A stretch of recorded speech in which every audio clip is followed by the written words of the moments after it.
प्रणाम। मैं जदुवंशी। वही वासना मुक्त होगा। कर्मवाद का तात्पर्य यह है कि हमें अपने भले बुरे कर्मों का फल भोगना ही पड़ता है और सारे दर्शन शास्त्रों का एकमात्र उद्देश्य यह है कि मनुष्य अपनी महिमा को जान ले।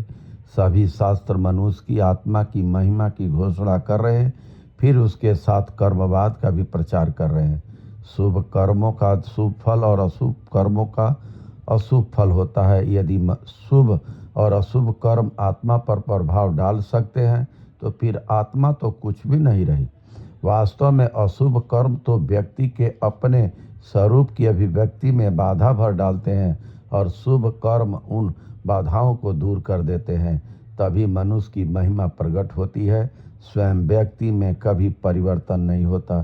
तुम चाहो तो करो, तुम्हारी महिमा को, तुम्हारे अपने स्वरूप को कुछ भी नष्ट नहीं कर सकता, क्योंकि कोई भी वस्तु आत्मा पर प्रभाव नहीं डाल सकती।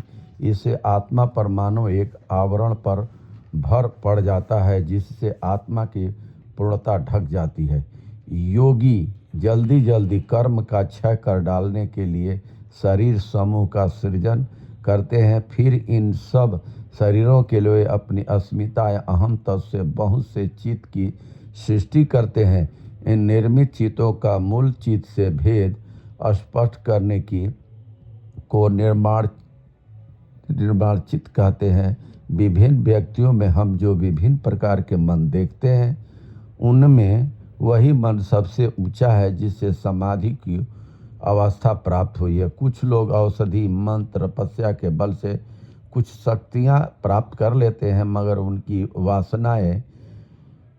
उनकी वासनाएं बन ही रहती हैं। लेकिन जो व्यक्ति योग द्वारा समाधि प्राप्त कर लेता है, केवल वही वासनाओं से मुक्त होता है। जिस तरीके से आजकल मठों में चाहे जितने भी महात्मा लोग अपने आप को महात्मा धर्मात्मा कह रहे हैं, राजनीति में आ रहे हैं, उनकी वासनाएं अभी भी बनी हुई है। क्यों? कि उनको संतुष्टि नहीं है। एक सबसे बड़ा गृहस्थ आश्रम होता है और कि सबका पेट भरता है, और सबसे बड़ा धर्मात्मा वही है।